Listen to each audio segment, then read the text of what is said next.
Sedang hamil besar, aku malah diturunkan ibu mertua di tengah jalan yang gelap dan hujan. Aku dibenci karena miskin. Ku buat syok saat dia tahu aku yang sebenarnya. Ku beli harga dirimu dasar mertua kejam. Assalamualaikum warahmatullahi wabarakatuh. Halo Bunda sahabat Ainun. Semoga Bunda semuanya dalam keadaan sehat dan selalu bahagia ya. Sebelum saya lanjut, yuk Bunda absen dari kota mana saja?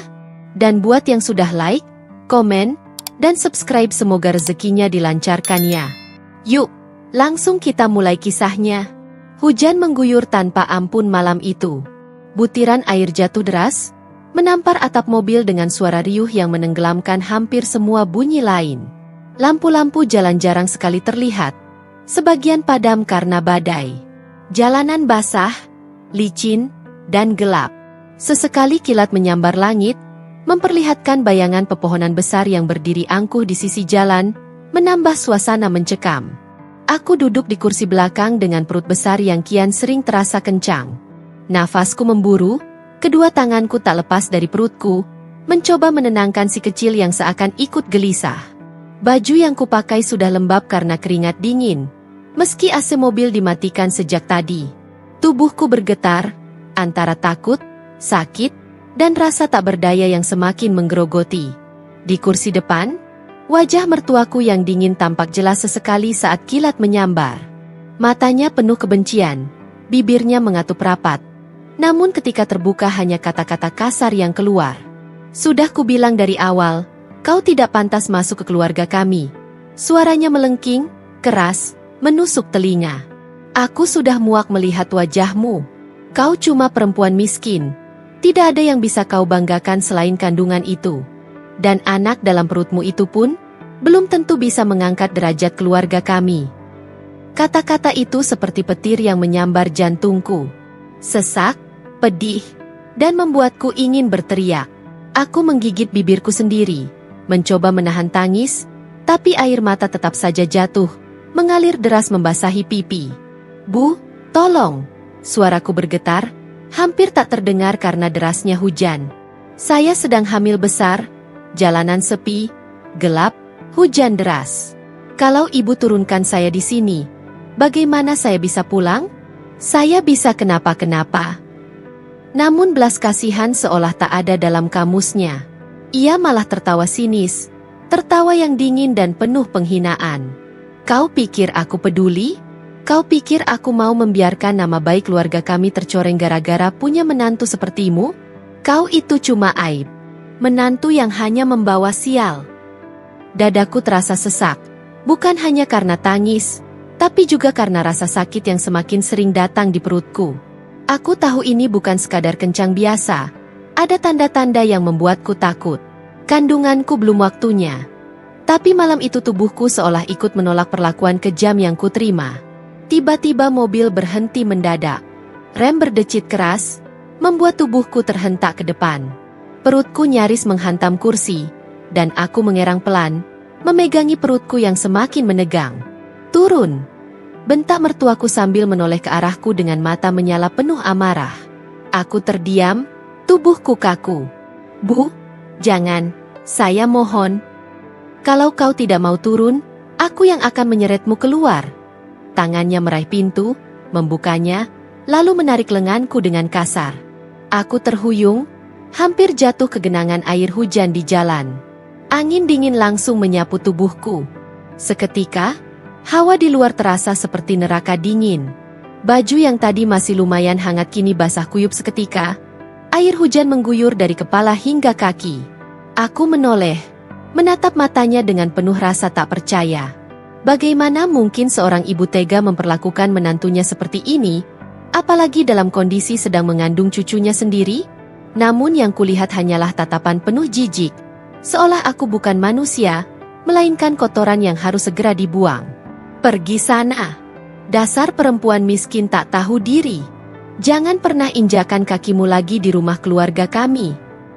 Pintu mobil dibanting keras. Suaranya menenggelamkan desah nafasku yang tersengal. Lalu mobil itu melaju kencang, meninggalkanku begitu saja di tengah jalan. Cahaya lampu merah dari mobil itu semakin menjauh, semakin samar, lalu hilang ditelan gelapnya malam. Aku berdiri terpaku, tak mampu bergerak. Hanya suara hujan yang menemani, menghantam tubuhku tanpa ampun. Rambutku basah menempel di wajah, baju dan rokku menempel erat pada kulit yang mulai menggigil. Langkahku goyah. Jalanan lengang, tak ada satupun kendaraan lewat. Hanya sesekali terdengar gonggongan anjing dari kejauhan, membuat bulu kuduku merinding. Aku mencoba berjalan, namun kakiku terlalu lemah. Perutku semakin sering terasa mulas, seolah memberi isyarat bahwa waktu persalinan bisa datang kapan saja. Aku jatuh berlutut di atas aspal basah. Tanganku meremas perutku, air mata bercampur dengan air hujan. Ya Allah, selamatkan aku. Selamatkan anakku. Jangan biarkan kami mati di jalan yang gelap ini. Di kepalaku, suara mertuaku terus bergema, tak bisa hilang meski aku ingin menutup telinga. Perempuan miskin tak pantas masuk keluarga ini. Aku menutup wajah dengan kedua tangan, tubuhku bergetar hebat. Malam itu, aku merasa benar-benar sendirian di dunia. Tak ada yang peduli, tak ada yang menolong. Hanya aku, kandunganku, dan rasa sakit yang semakin mengguncang. Malam itu menjadi awal dari segalanya. Malam yang mengguncang hidupku, harga diriku, sekaligus membuka lembaran baru penuh luka yang akan mengubah jalan takdirku selamanya. Langkahku berat. Setiap kali kakiku menginjak aspal, air hujan memercik, menyusup ke dalam sandal yang sudah licin. Udara malam begitu menusuk tulang, membuat gigi-gigiku saling beradu. Aku terus berjalan tertatih, meski aku tak tahu hendak kemana. Jalanan panjang itu terasa seperti lorong tak berujung, penuh gelap dan dingin.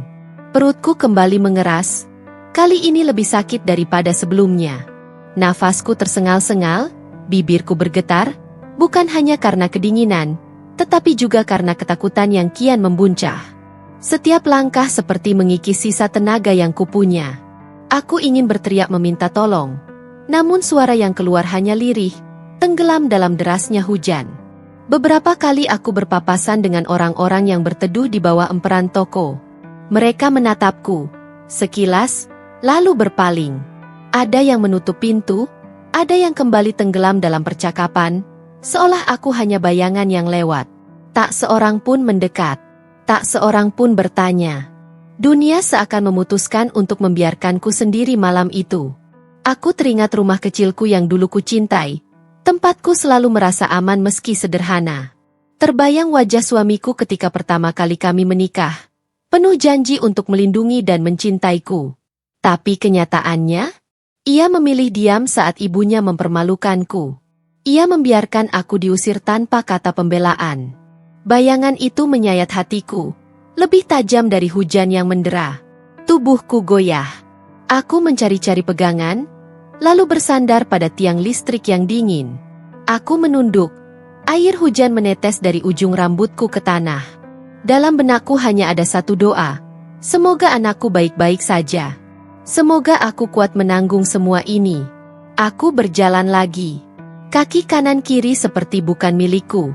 Jarak pandang terbatas, lampu jalan jarang. Mobil-mobil lewat sesekali, cipratan airnya membasahi tubuhku lebih parah. Mereka hanya melaju kencang tanpa memperlambat laju, seakan aku tidak ada di sana. Di sudut jalan, aku melihat sebuah bangku panjang yang terlindungi atap seadanya. Aku menyeret tubuhku ke sana, duduk dengan susah payah. Nafasku memburu, pundakku naik turun, air hujan terus menetes dari ujung jilbabku yang basah kuyup. Aku menatap kosong ke arah jalan yang gelap. Tangis yang sejak tadi kutahan akhirnya pecah. Aku menutup wajah dengan kedua tangan, bahuku bergetar hebat. Suara tangisku menyatu dengan suara hujan, tapi rasanya tetap hening. Tak ada pelukan yang menguatkan, tak ada suara yang menenangkan. Hanya aku sendiri, menangis, dengan perut besar yang terus menegangkan kulitku. Dalam setiap isak, aku merasakan luka yang tak kasat mata. Luka harga diri, luka penghinaan, luka pengkhianatan. Aku diusir oleh keluarga suami yang seharusnya melindungiku. Aku diabaikan oleh orang-orang yang kulintasi di jalan. Aku bahkan tak tahu harus pergi kemana. Aku mengangkat wajahku ke langit yang kelabu, air hujan masuk ke mataku, bercampur dengan air mata. Ya Allah, suaraku nyaris tak terdengar. Kuatkan aku. Jangan biarkan aku jatuh. Lindungi anakku. Lama aku terdiam di bangku itu, memeluk perutku yang terus menegang, mencoba memberikan kehangatan pada diriku sendiri. Setiap kali angin malam bertiup, tubuhku menggigil makin keras. Aku tahu aku harus bergerak lagi, tapi kakiku serasa tertanam di tanah. Lalu, samar-samar, suara langkah mendekat. Aku menoleh. Seorang pria tua dengan payung lusuh berdiri tak jauh dariku. Matanya tajam, namun ada rasa iba yang tak biasa. Aku menatapnya, ingin meminta tolong, tapi suaraku hilang. Pria itu hanya berhenti sejenak, lalu berbalik, berjalan pergi tanpa kata-kata. Aku memandang punggungnya menjauh. Sekali lagi, dunia menunjukkan bahwa aku sendirian. Aku memeluk diriku lebih erat, mengusap perutku yang mulai terasa sakit dalam ritme yang teratur. Luka dan tangis itu makin dalam. Malam ini terasa seperti titik nadir hidupku. Malam di mana aku benar-benar tak punya siapa-siapa. Namun, di dalam luka itu, di dalam tangis yang mencekik, ada suara kecil yang bergetar di hatiku. Suara janin yang bergerak. Seolah ia berkata, "Aku di sini, Bu. Bertahanlah." Aku mengusap perutku lagi, meski air mataku terus jatuh. "Ibu akan bertahan. Ibu akan bertahan untukmu," bisikku lirih. Dan malam itu, di bawah hujan yang tak kunjung reda, aku tahu satu hal.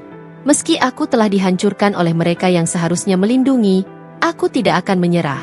Luka dan tangis ini akan menjadi saksi bagaimana aku mulai bangkit dari kehancuran. Sejak malam itu aku berjalan sendirian di bawah hujan. Setiap tetes air yang jatuh di kulitku seakan membangkitkan kembali kenangan-kenangan pahit yang selama ini kupendam rapat. Kilasan wajah mertuaku muncul dalam benakku, tatapannya yang penuh benci, bibirnya yang tak pernah berhenti melontarkan kata-kata tajam. Hujan di malam ini seolah membuka pintu ke masa lalu, dan aku kembali merasakan getirnya menjadi menantu yang tak pernah dianggap. Mertua membenciku bahkan sebelum aku resmi menjadi istrinya anaknya. Saat aku pertama kali diperkenalkan di rumah besar mereka, rumah yang penuh lampu kristal dan marmer mengilap, aku sudah merasa seperti tamu asing yang tak diundang. Mereka memandangku dari ujung rambut sampai ujung kaki. Ada bisik-bisik lirih di antara bibir kakak ipar dan tante-tante mereka.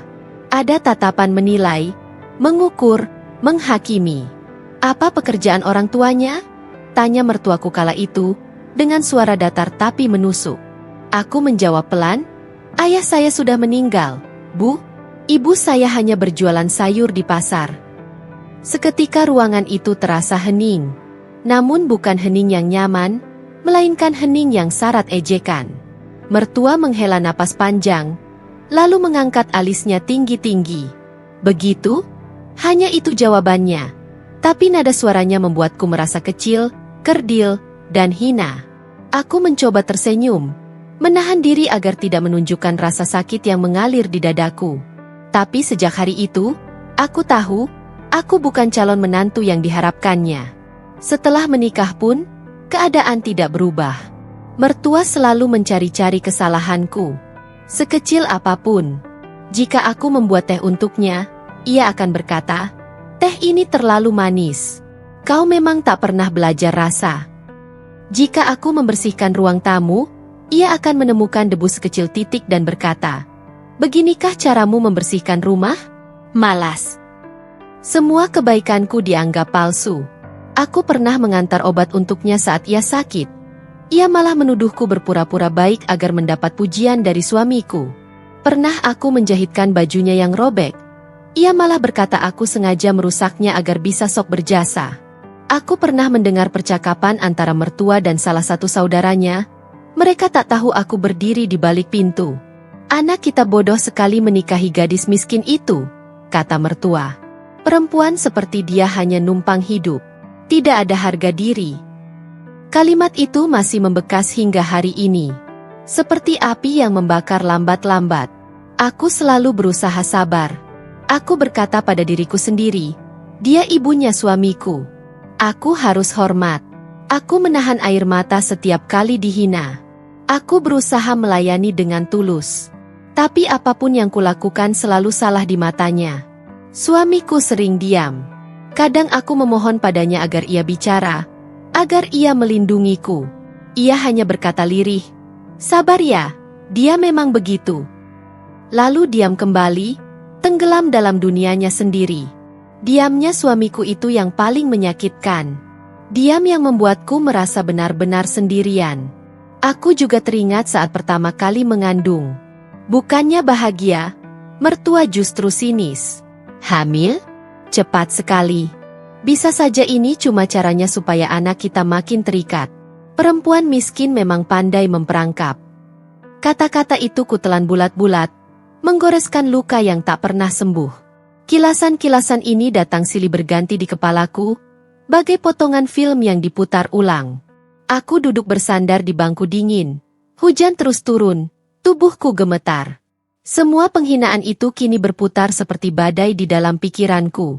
Aku memandang perutku yang basah kuyup, lalu mengusapnya perlahan. "Nak, kau dengar, kan?" bisikku pada janinku, meski aku tahu ia belum mengerti. "Kau tahu betapa ibu sudah berjuang. Betapa ibu sudah menahan semua ini. Jangan khawatir. Kita akan keluar dari neraka ini. Kita akan hidup. Nak, kita akan hidup." Aku menarik napas dalam-dalam. Rasanya sesak, tapi di balik sesak itu ada api kecil yang mulai menyala. Api yang lahir dari semua luka dan penghinaan.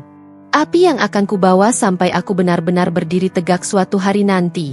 Suamiku, lelaki yang dulu kucintai dengan sepenuh hati, lelaki yang kuanggap pelindung dan sandaran, ternyata hanya bayangan dari apa yang kubayangkan. Ia ada secara raga, tetapi jiwanya selalu bersembunyi di balik ketakutan pada ibunya.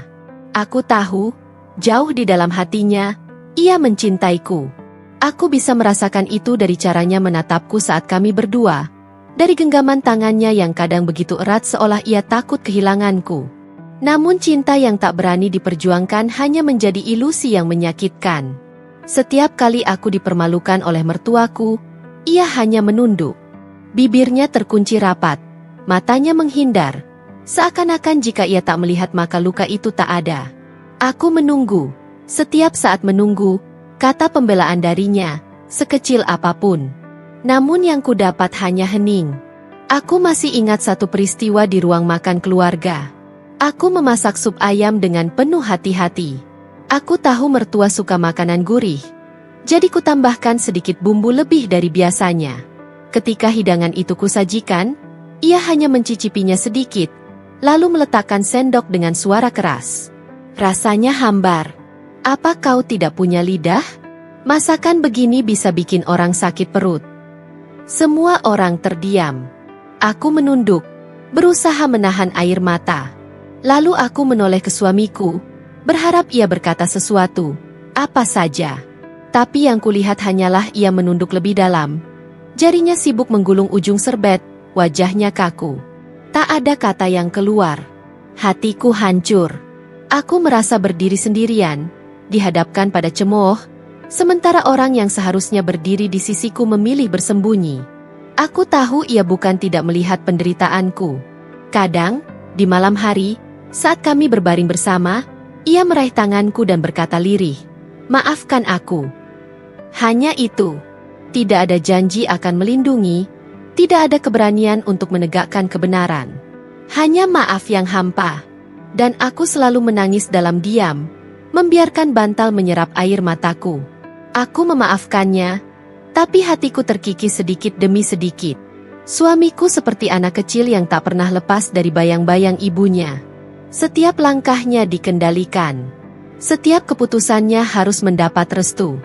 Dan restu itu tidak pernah berpihak padaku. Aku hanyalah orang luar yang dianggap pengganggu. Betapa sakitnya mengetahui aku harus membagi cintanya dengan ketakutannya. Aku bukan kalah oleh perempuan lain, tapi kalah oleh ibunya sendiri, oleh tembok besar yang tak mampu ia robohkan. Ada kalanya aku marah. "Kenapa kau tak pernah membelaku? Kenapa kau biarkan aku diperlakukan seperti ini?" Tanyaku dengan suara bergetar, air mata membanjiri pipiku.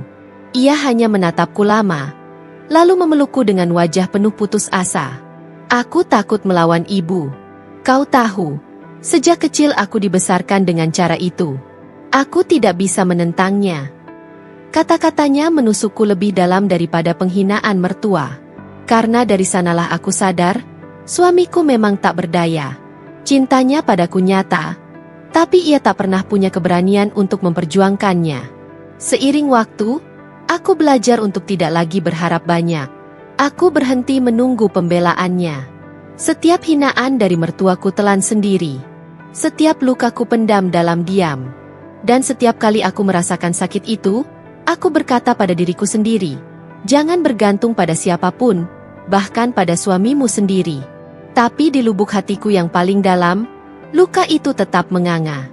Luka karena dicintai, tapi tidak diperjuangkan. Luka karena tahu aku sebenarnya berharga, namun diperlakukan seolah aku tak lebih dari beban. Dan malam hujan itu, saat aku diturunkan di jalan, aku tahu ia tetap diam. Mungkin ia ada di rumah. Mungkin ia tahu ibunya melakukannya. Tapi ia tidak datang. Tidak mencariku. Tidak menggenggam tanganku untuk berkata, aku ada di sisimu. Diamnya adalah pengkhianatan terbesar. Malam itu, aku akhirnya mengerti. Aku memang menikah dengan lelaki yang kucintai, tetapi bukan dengan lelaki yang sanggup melindungiku. Ia adalah suami yang tak berdaya, dan dari kelemahannya lahirlah luka terdalam yang kini kualami. Tak seorang pun pernah benar-benar tahu siapa aku. Bahkan suamiku sendiri. Sejak awal aku memilih diam, menyembunyikan jati diriku rapat-rapat. Aku ingin hidupku berjalan sederhana, normal seperti orang kebanyakan. Aku ingin tahu bagaimana rasanya dicintai tanpa embel-embel harta, tanpa pandangan sinis bahwa aku hanyalah hasil dari uang ayahku yang bergelimangan. Di rumah itu, aku diperlakukan seakan aku hanyalah seorang gadis miskin yang nekat menikahi anak lelaki keluarga terpandang. Mereka melihatku sebagai beban, bukan sebagai menantu. Tak ada yang tahu bahwa di balik setiap luka yang kutelan, aku memiliki sesuatu yang tak bisa mereka bayangkan. Aku teringat masa kecilku, bermain di halaman rumah besar dengan halaman luas, diapit penjaga yang selalu siap siaga. Namun, ayahku selalu mengajarkan satu hal, jangan pernah sombong karena harta. Yang berharga adalah dirimu, bukan apa yang kau miliki. Itulah sebabnya aku meninggalkan dunia gemerlap itu, memilih hidup sebagai perempuan biasa. Aku ingin mencoba mencintai dengan cara sederhana, jauh dari sorot lampu, jauh dari prasangka. Tapi siapa sangka, kesederhanaanku justru menjadi alasan penghinaan yang tiada habisnya. Mertuaku memandangku rendah, seolah aku sampah yang menempel pada keluarganya. Semua yang kulakukan salah di matanya.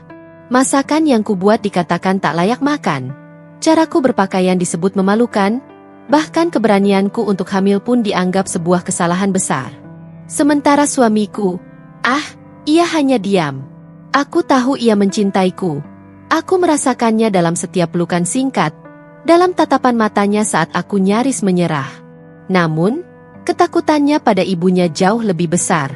Setiap kali mertuaku meninggikan suara, ia mengecil, seakan kehilangan kendali atas dirinya sendiri. Dan aku, dengan segala rahasia besar yang kupendam, hanya bisa tersenyum getir. Aku pernah ingin memberitahu mereka siapa aku sebenarnya. Pernah terbersit keinginan untuk membuktikan bahwa aku bukanlah perempuan miskin tak berguna. Tapi selalu kurungkan.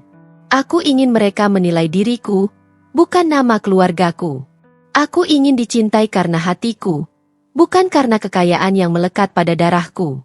Namun malam itu, malam hujan yang mengguncang, ketika aku dipaksa turun dari mobil dan dibiarkan berjalan sendirian di jalanan gelap, sesuatu di dalam diriku pecah. Aku mulai berpikir, sampai kapan aku harus diam? Sampai kapan aku harus membiarkan mereka merendahkanku?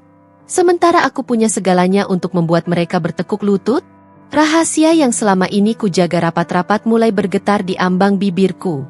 Dunia yang kusembunyikan mulai mendesak keluar, menuntut pengakuan. Mungkin suatu saat mereka akan tahu siapa aku sebenarnya. Dan ketika hari itu tiba, tak ada lagi hinaan yang bisa mereka lontarkan tanpa menelan kembali kata-katanya sendiri. Aku berdiri di depan jendela malam itu, menatap kilatan petir yang membelah langit. Perutku bergerak, bayi dalam rahimku seolah ikut merasakan kegelisahanku. Aku berbisik pelan sambil menahan air mata. Sabar, nak, suatu hari nanti kita akan menunjukkan pada mereka siapa kita sebenarnya. Kita tidak akan selamanya diinjak-injak. Rahasia ini masih kusimpan erat. Namun, malam itu aku tahu, waktunya akan tiba, dan saat itu aku tidak akan lagi menjadi perempuan yang mereka pandang rendah. Aku akan bangkit, dengan cara yang tak pernah mereka bayangkan. Malam itu, dalam sepi yang menusuk hingga ke tulang, aku terduduk di lantai kamar sempit yang sudah lama menjadi saksi bisu air mataku. Hujan masih menetes di luar jendela, seolah enggan berhenti sejak aku diusir dari mobil mertua. Tubuhku menggigil, bukan hanya karena dingin yang merambat, melainkan juga karena kesepian yang kian mencengkram. Tanganku perlahan mengusap perutku yang kian membesar. Setiap gerakan kecil di dalam rahimku membuatku sadar bahwa aku tidak benar-benar sendiri. Ada kehidupan yang tumbuh, darah dagingku, yang menjadi alasan utama untukku tetap berdiri meski dunia seolah ingin menjatuhkanku. Nak, suaraku bergetar, hampir tenggelam dalam tangisan yang tak lagi bisa kubendung. Jangan takut. Ya, ibu kuat. Ibu akan bertahan demi kamu. Kita tidak sendirian, meski semua orang meninggalkan kita. Air mataku jatuh satu persatu, membasahi gaun tidur yang masih menempel erat di tubuhku. Malam itu, aku menangis bukan hanya karena perlakuan mertuaku, bukan hanya karena suamiku yang memilih diam. Aku menangis karena takut tidak mampu memberikan yang terbaik untuk anakku. Takut jika dunia yang penuh kebencian ini akan melukai hatinya kelak. Aku berjanji dalam hati, sambil menggenggam perutku erat. Nak, suatu hari nanti kamu akan tahu siapa ibu sebenarnya. Kamu akan tahu bahwa ibu bukan perempuan lemah yang hanya bisa menangis di pojokan. Ibu akan bangkit, dan semua orang yang merendahkan kita akan menundukkan kepalanya. Ibu akan pastikan kamu tumbuh dengan penuh cinta dan harga diri. Sejenak aku teringat sosok ibuku sendiri. Wanita sederhana yang telah tiada, namun selalu menjadi panutanku. Aku masih ingat bagaimana ia dulu berjuang sendirian membesarkanku. Ayah sibuk dengan bisnisnya, sementara ibulah yang mengajarkanku arti ketabahan. Aku melihat kembali bayangannya malam itu, senyum tegar meski air matanya sering jatuh diam-diam. Aku meraih foto lama yang selalu kusimpan di laci. Foto ibuku, dengan wajah teduh dan mata yang selalu penuh kasih. Bu, bisikku lirih, andai ibu masih ada, mungkin aku tidak akan merasa seasing ini. Tapi aku tahu, aku harus kuat, seperti ibu dulu. Aku tidak boleh menyerah. Tangisku semakin deras, tapi kali ini bukan tangis kelemahan. Tangis itu adalah pelepasan, sebuah janji yang kugoreskan pada takdir. Air mata itu adalah saksi bahwa aku, meski dihina dan diusir, masih punya alasan untuk terus berdiri. Aku menutup mata, mengusap perutku sekali lagi, mencoba menenangkan degup jantung yang berpacu terlalu cepat. Dalam kesunyian, aku merasa janinku bergerak lebih kuat, seolah ia mendengar setiap kata yang kuucapkan. Itu seperti jawaban kecil darinya, bahwa aku tidak boleh menyerah. Di tengah malam yang sunyi dan dingin itu, aku menemukan satu kekuatan baru, kekuatan seorang ibu. Dan aku tahu, meskipun jalanku masih panjang, meskipun penderitaan masih menantiku, aku tidak akan pernah lagi benar-benar sendirian. Air mata seorang ibu adalah doa. Dan malam itu, doaku terbang bersama hujan yang masih menetes di luar, menembus langit, membawa pesan pada Tuhan, "Ya Allah, lindungi anakku. Beri aku kekuatan untuk melindunginya. Suatu hari, aku akan buktikan bahwa kami bukan perempuan dan anak yang hina." Hari itu, aku menghadiri acara keluarga besar suamiku. Sebuah hajatan yang ramai, penuh dengan meja-meja besar, hidangan beraneka rupa, dan tawa para tamu yang bercampur dengan denting gelas. Aku datang dengan perasaan canggung, sebab aku tahu setiap langkahku akan menjadi bahan bisikan, setiap senyumku akan dipelintir menjadi ejekan. Benar saja, belum lama aku duduk, suara mertua yang tajam mulai terdengar. Ia berbicara cukup keras, seakan sengaja agar semua orang mendengar. "Beginilah kalau memilih istri tanpa berpikir panjang. katanya sambil melirik ke arahku. Perempuan miskin, tak punya latar belakang jelas, hanya bisa menempel pada suami. Kalau bukan karena harta keluarga kita, mana mungkin ia bisa hidup seperti ini? Bisik-bisik di sekeliling meja mulai terdengar. Beberapa orang menatapku dengan iba, sebagian lain dengan sinis. Dadaku bergemuruh, seolah ada api yang membakar dari dalam. Namun aku hanya menunduk, berusaha menahan air mata agar tidak jatuh di hadapan mereka. Tak cukup sampai di situ, ia melanjutkan, kini dengan nada lebih menusuk. Konon katanya keluarganya pun orang miskin. Ibunya sudah tiada, ayahnya pun tak jelas kabarnya. Perempuan seperti itu, pantas saja hanya mengincar anak saya untuk menyelamatkan hidupnya. Kata-kata itu bagaikan belati. Aku bisa merasakan pipiku memanas, bukan karena marah semata, tetapi karena rasa malu yang begitu dalam. Aku ingin berteriak, ingin membalas, ingin mengatakan bahwa ia salah besar. Tapi aku memilih diam. Aku tahu, di hadapan banyak orang, suaraku tidak akan ada artinya. Suamiku, yang duduk di sampingku, hanya terdiam kaku. Aku menoleh sekilas, berharap ia akan membuka suara, membelaku walau hanya satu kalimat. Namun tatapannya kosong, wajahnya pucat, bibirnya terkunci rapat. Ia tidak melakukan apapun. Mertua semakin menjadi. Ia menambahkan cerita-cerita yang tidak pernah terjadi, memelintir fakta, bahkan mengarang fitnah. Semua kebaikanku diubah menjadi sesuatu yang tampak hina. Aku yang menolongnya saat sakit disebut sedang mencari muka. Aku yang sabar mengurus rumah disebut hanya berpura-pura. Tidak ada yang tersisa dari diriku selain hinaan. Aku mendengarkan semua itu dengan kepala tertunduk. Tangan gemetar memegangi perutku yang kembali kencang menahan rasa sakit. Bayiku bergerak, seakan merasakan keguncangan batin ibunya. Dan di tengah kekacauan batin itu, aku berkata dalam hati, "Sabar, nak, sabar. Semua ini akan berakhir. Ibu tidak akan selamanya diam." Aku menelan ludah pahit, menahan sesak yang hampir membuatku tersedak.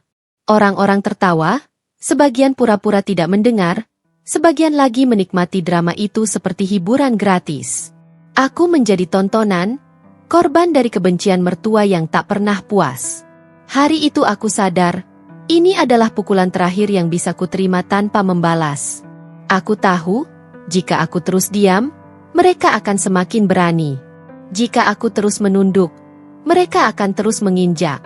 Ada saatnya diam menjadi pilihan bijak, tapi ada saatnya pula diam justru menjerumuskan. Aku menggenggam erat tanganku sendiri, mencoba menyalurkan kekuatan yang mulai bangkit di dalam diriku. Air mataku memang jatuh, tapi bukan lagi air mata kelemahan. Itu adalah tetes terakhir dari sabarku yang sudah terkuras habis. "Cukup," bisikku dalam hati. Aku tidak akan membiarkan mereka menghancurkan harga diriku lebih jauh. Jika waktunya tiba, mereka akan tahu siapa aku sebenarnya. Dan saat itu, semua hinaan ini akan kembali menampar wajah mereka sendiri.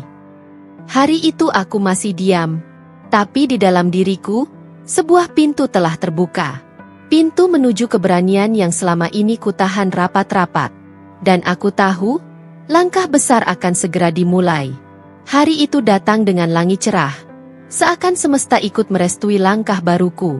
Pagi-pagi aku sudah berdiri di depan cermin, mengenakan gaun sederhana namun elegan berwarna pastel. Aku tetap berhijab seperti biasa, tidak dengan kemewahan berlebihan. Tapi kali ini wajahku berseri bukan karena riasan tebal, melainkan karena keyakinan yang tak tergoyahkan. Di luar, deretan mobil mewah sudah mulai memenuhi halaman restoran. Bunga-bunga papan ucapan selamat berjejer rapi dari berbagai perusahaan besar, nama-nama terkenal dalam dunia bisnis terpampang jelas. Restoran ini bukan sekadar bangunan dengan lampu kristal yang berkilauan, melainkan simbol dari kebangkitanku, simbol bahwa aku mampu berdiri di atas kakiku sendiri. Dan ya, aku sengaja mengundang seluruh keluarga suamiku, termasuk mertuaku. Aku ingin mereka melihat dengan mata kepala sendiri siapa sebenarnya perempuan yang selama ini mereka hina sebagai miskin tak berguna. Ketika rombongan keluarga suamiku tiba, suasana langsung berubah. Aku melihat wajah mertuaku yang penuh dengan keangkuhan, masih sama seperti dulu.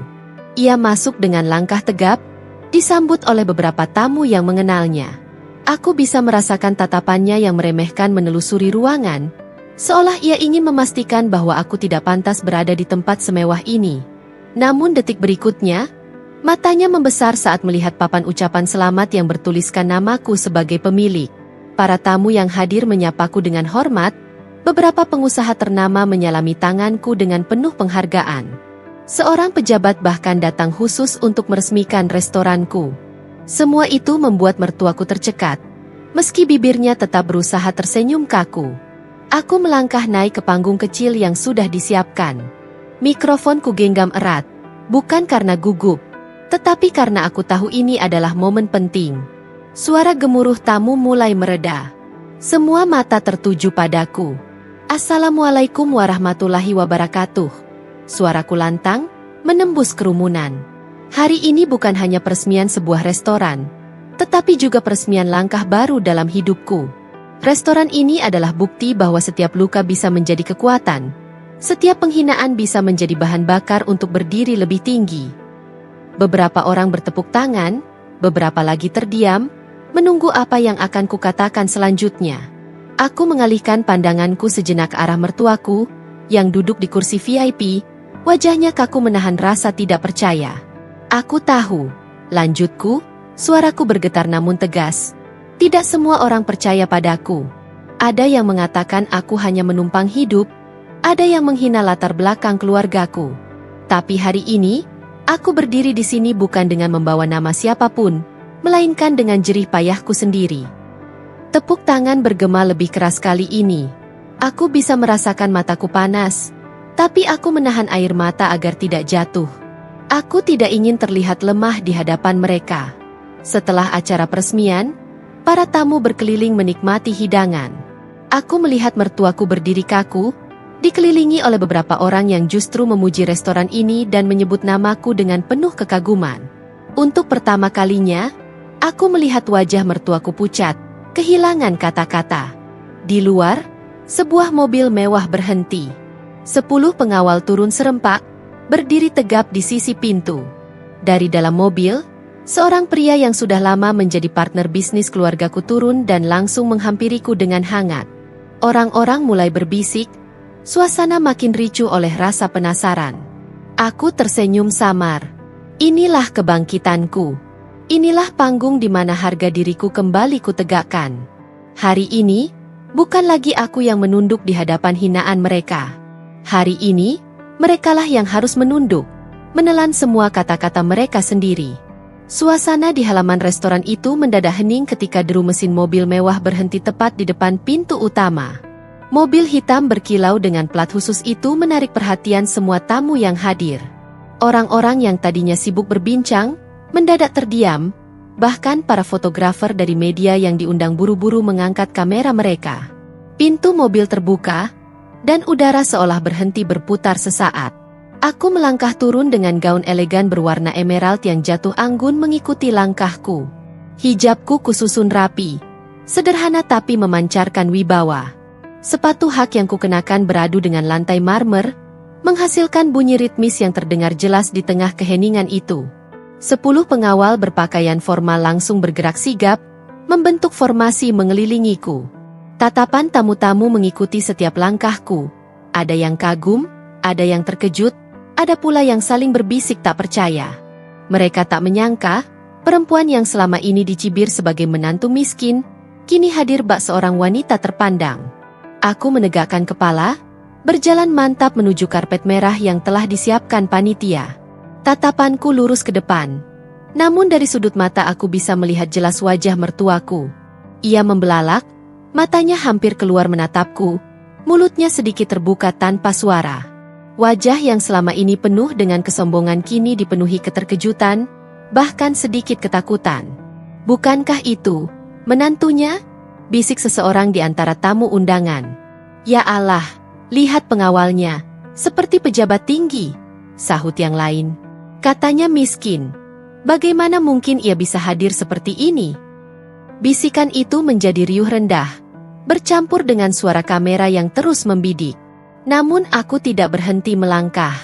Setiap gerakanku penuh dengan ketenangan yang selama ini kupelajari dari ayahku, ketenangan seorang pemimpin yang tak perlu membuktikan apa-apa, karena wibawanya sudah berbicara sendiri. Saat aku naik ke panggung, sorak tepuk tangan bergemuruh, bukan hanya karena rasa kagum, tapi juga karena rasa hormat. Para tokoh penting yang hadir berdiri menyambutku, beberapa bahkan menundukkan kepala. Aku menoleh sedikit, melihat suamiku berdiri kaku di barisan tamu, wajahnya bingung bercampur rasa bersalah. Aku menghela napas, menatap ke arah mertuaku yang kini duduk di kursi VIP dengan wajah pucat pasi. Untuk pertama kalinya dalam hidupku, aku merasa seimbang. Aku bukan lagi menantu yang diperlakukan rendah. Aku berdiri di sini sebagai diriku sendiri, dengan segala kekuatan dan kebenaran yang selama ini kusembunyikan. Sorot mata para tamu tak lepas dariku. Aku tahu malam ini bukan hanya tentang peresmian sebuah restoran. Malam ini adalah tentang penyingkapan. Tentang kebenaran yang perlahan terkuak. Tentang perempuan yang dulu dihina, kini hadir dengan wibawa yang tak terbantahkan. Aku berdiri di depan mikrofon, menarik napas panjang, dan dengan senyum tipis berkata, "Selamat malam. Terima kasih sudah datang. Hari ini, saya ingin memperkenalkan diri saya yang sebenarnya." Suasana mendadak hening kembali. Semua menunggu dengan rasa penasaran yang membuncah. Mertuaku tampak gelisah. Tangannya meremas ujung kain kebaya yang ia kenakan. Inilah saatnya. Malam ini bukan lagi tentang luka, melainkan tentang kebangkitan yang tak bisa mereka cegah. Aku bisa merasakan tatapan ratusan pasang mata yang menancap ke arahku malam itu. Namun, ada satu tatapan yang paling menonjol. Tatapan penuh rasa takut dari mertuaku. Wanita yang selama ini selalu berdiri dengan dagu terangkat, yang lidahnya tak pernah kering dari hinaan, kini duduk kaku di kursi VIP dengan wajah pucat pasi. Biasanya ia begitu percaya diri, tertawa lantang sambil merendahkan orang lain. Namun kali ini, senyumnya lenyap, berganti dengan kegugupan yang sulit ia sembunyikan. Tangannya gemetar, menggenggam erat ujung kebaya yang dipakainya, seolah kain itu bisa menyembunyikan rasa malunya. Aku bisa mendengar gumam tamu undangan yang duduk di sekitarnya. Bukankah itu ibu mertuanya? Ya Allah, selama ini dia menghina menantunya sendiri. Pantas saja wajahnya pucat. Ternyata menantunya putri konglomerat besar. Bagaimana mungkin dia berani memperlakukan anak orang kaya raya seperti itu? Benar-benar keterlaluan. Bisikan-bisikan itu menusuk telinganya lebih dalam daripada belati. Wajahnya memerah, lalu memucat kembali, seperti seseorang yang kehilangan pijakan. Untuk pertama kalinya, bukan aku yang menunduk, melainkan dia. Aku berdiri tegak di panggung, menatapnya dari kejauhan. Aku tidak perlu berteriak, tidak perlu membalas dengan kata-kata kasar. Cukup dengan keberadaanku malam itu, cukup dengan kebenaran yang tersingkap, ia sudah kehilangan seluruh harga dirinya di hadapan banyak orang. Tatapannya sempat bertemu dengan mataku. Ada rasa panik, ada rasa takut, dan ada permohonan yang tak terucapkan. Mata itu seperti berkata, "Tolong jangan buka lebih jauh. Tolong jangan hinakan aku di depan orang banyak." Tapi justru disitulah letak pembalikan takdir. Aku yang dulu diminta menahan malu di hadapan keluarganya, kini ia sendiri yang menanggung aibnya di hadapan dunia. Aku mengalihkan pandangan, membiarkan gumam tamu semakin keras. Aku tahu, harga diri mertuaku runtuh bukan karena aku memakinya, melainkan karena semua orang menyadari betapa salahnya ia selama ini. Suamiku tampak resah, sesekali melirik ibunya, lalu menatapku dengan wajah penuh penyesalan. Namun aku tidak bergeming. Hatiku sudah terlalu lelah menunggu pembelaan yang tak pernah datang. Malam ini adalah panggungku, bukan lagi miliknya atau ibunya. Aku menegakkan bahu, lalu berkata dengan suara lantang ke mikrofon. Selama ini saya memilih diam, meski dihina, direndahkan, bahkan diusir. Tapi hari ini saya berdiri bukan untuk membalas, melainkan untuk menunjukkan bahwa setiap manusia punya harga diri. Saya bukan siapa-siapa di mata mereka, tapi kini biarlah semua orang tahu siapa saya sebenarnya. Tamu undangan kembali riuh. Beberapa berdiri memberi tepuk tangan, sebagian lain saling pandang penuh kagum. Sementara mertuaku semakin menunduk. Wajahnya tersembunyi di balik kipas kecil yang ia pegang. Tetapi semua orang sudah melihat jelas. Sosok angku itu kini ciut, kehilangan cengkeramannya. Malam itu, untuk pertama kalinya aku merasa seimbang. Aku tidak perlu lagi berlari dari bayangan hinaan. Aku telah menatap balik, dan kali ini akulah yang berdiri tegak. Sementara mereka yang dulu menjatuhkan kini tertunduk kalah. Aku menatap wajahnya tanpa berkedip. Tatapan penuh luka yang selama ini kupendam berubah menjadi keberanian. Suara gemerisik para tamu makin riuh. Sebagian berbisik pelan, sebagian lagi menatapku dengan kagum. Semua seakan menunggu bagaimana akhir dari pertarungan harga diri antara aku dan ibu mertua yang dulu pernah menurunkanku di tengah jalan gelap dengan perut buncit hamil besar. "Ibu," ucapku lantang, meski suaraku bergetar karena menahan emosi. "Aku pernah berjalan menunduk di hadapanmu. Aku pernah dipaksa merasa hina, seolah-olah aku bukan siapa-siapa hanya karena tidak punya harta. Tapi hari ini, aku ingin mengembalikan semua hinaan itu. Aku ingin kau tahu, martabat seorang manusia tidak ditentukan oleh uang, melainkan oleh hatinya." Wajahnya memucat, kedua tangannya bergetar, entah karena malu atau marah. Namun aku tidak berhenti. Aku melangkah maju, gaunku berkilau tertimpa cahaya lampu, dan 10 pengawalku bergeser memberi jalan. Suasana ruangan mendadak sunyi. "Dulu," lanjutku dengan suara lebih tegas, "kau menurunkanku di tengah hujan deras. Kau biarkan aku yang sedang mengandung berjalan sendirian di jalan gelap. Aku hampir jatuh, hampir kehilangan anakku karena perlakuanmu. Tapi Tuhan masih melindungiku. Dan lihatlah aku sekarang, berdiri di hadapanmu, bukan sebagai menantu yang kau hina, tapi sebagai seorang anak konglomerat yang bisa membeli apapun yang kau dambakan." Aku menoleh sejenak ke arah para tamu yang kini terdiam dengan wajah penuh rasa ingin tahu. Lalu aku menatapnya kembali, kali ini lebih menusuk. "Jika dulu kau menilai harga diriku murah, maka sekarang aku ingin membelikan harga dirimu dengan sesuatu yang tak akan pernah bisa kau miliki, penghormatan sejati." Kalimat itu membuat beberapa tamu menarik napas panjang, ada yang mengangguk pelan, seolah mendukungku.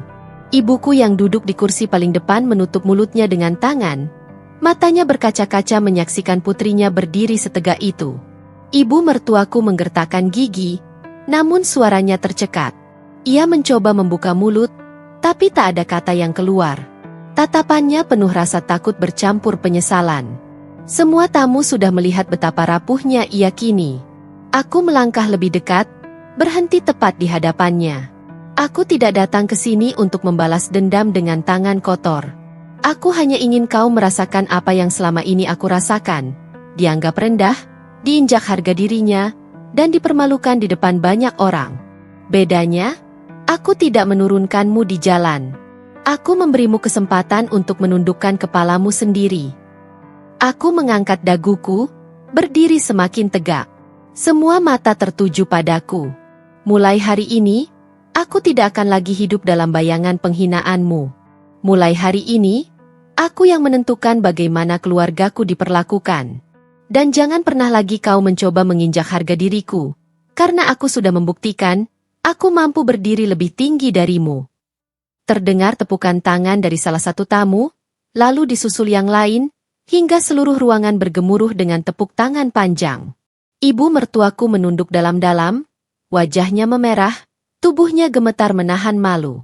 Aku menarik napas panjang, menenangkan diriku sendiri. Dalam hati, aku tahu pertarungan harga diri ini bukan sekadar antara aku dan dia. Ini adalah pembuktian bahwa tidak ada yang berhak meremehkan orang lain hanya karena kekurangan atau status sosialnya. Dan hari ini, aku akhirnya berhasil memenangkan pertarungan itu dengan cara yang paling bermartabat. Sorot lampu kristal yang menggantung di langit-langit ruangan memantulkan kilaunya ke setiap sudut restoran. Semua tamu berdiri, memberikan tepuk tangan panjang yang bergemuruh, mengiringi langkahku saat naik ke podium. Gaun elegan yang kukenakan berkilau, tapi bukan itu yang membuat semua mata terpaku padaku. Yang membuat mereka menatapku adalah keberanian yang lahir dari luka, luka yang kini menjelma menjadi kekuatan. Aku menggenggam mikrofon dengan tangan yang sempat bergetar, namun hatiku mantap. Di hadapanku, Ratusan tamu undangan menanti kata-kataku, dan di belakang, aku tahu, ada sosok yang kini terkulai lemah. Mertuaku, perempuan yang dulu menatapku seolah aku hanyalah debu di kakinya. Bapak, Ibu, dan semua hadirin yang saya hormati. Suaraku menggema tegas, penuh wibawa. Hari ini bukan hanya peresmian sebuah restoran. Hari ini adalah peresmian sebuah perjalanan hidup. Dari titik di mana aku dihina, ditolak, bahkan ditelantarkan, hingga titik di mana aku bisa berdiri di sini dengan kepala tegak. Sorak tepuk tangan kembali terdengar. Namun aku mengangkat tanganku, meminta mereka tenang. Nafasku teratur, dan aku menoleh sebentar ke arah kursi belakang, di mana mertuaku duduk pucat, tubuhnya gemetar. Dulu aku dianggap hina hanya karena tidak memiliki harta. Aku bahkan pernah diturunkan di jalan gelap saat hujan deras, padahal aku sedang mengandung. Malam itu aku bersumpah, jika aku selamat, aku akan membuktikan bahwa harga diri seorang manusia tidak bisa ditentukan oleh selembar rupiah. Seketika ruangan terdiam. Beberapa tamu menunduk, matanya berkaca-kaca. Yang lain menatapku dengan rasa hormat. Aku menarik napas panjang, lalu menatap ke arah kamera yang menyiarkan langsung acara ini ke berbagai media. Hari ini, sumpah itu telah kutepati. Restoran ini bukan hanya lambang kejayaan keluargaku, tapi juga lambang perjuangan. Bahwa setiap hinaan bisa menjadi bahan bakar untuk bangkit, dan setiap air mata bisa berubah menjadi emas, bila kita percaya pada diri sendiri. Aku berhenti sejenak, lalu perlahan mengelus perutku yang membuncit. Sentuhan itu bukan hanya simbol seorang ibu, tapi juga doa. Senyum tipis terbit di bibirku. Inilah kemenangan kita. Nak, kita tidak pernah kalah, karena martabat jauh lebih mahal dari harta. Beberapa tamu terisak, suasana haru menyelimuti ruangan. Kamera menyorot wajahku dari dekat, dan aku tahu, semua orang di luar sana yang menyaksikan akan melihat bukan hanya seorang perempuan kaya, tapi seorang perempuan yang pernah dipatahkan namun tak pernah hancur. Aku menunduk memberi hormat, dan saat aku berdiri kembali, ruangan bergemuruh dengan tepuk tangan yang lebih panjang dari sebelumnya. Sementara itu, aku melirik sekilas ke arah mertuaku.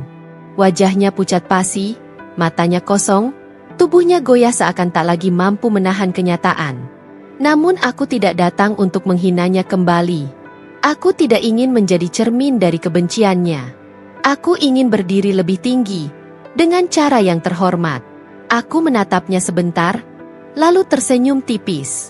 Senyum yang bukan ejekan, tapi tanda bahwa aku telah selesai dengan luka masa lalu. Mulai detik ini, kataku menutup pidato, aku memilih untuk hidup dengan martabat, bukan dengan dendam. Karena kemenangan sejati adalah saat kita bisa berdiri di atas luka tanpa membiarkan kebencian meracuni hati. Ruangan meledak dalam tepuk tangan. Aku turun dari podium dengan langkah pasti, diiringi pengawalku. Sementara itu, mertuaku hanya mampu menunduk, sadar bahwa kali ini, ia kalah, bukan karena aku kaya, tapi karena aku lebih bermartabat. Dan di dalam hatiku, aku tahu, perjuanganku belum selesai. Namun setidaknya, hari ini, aku telah memenangkan yang terpenting, harga diriku sendiri.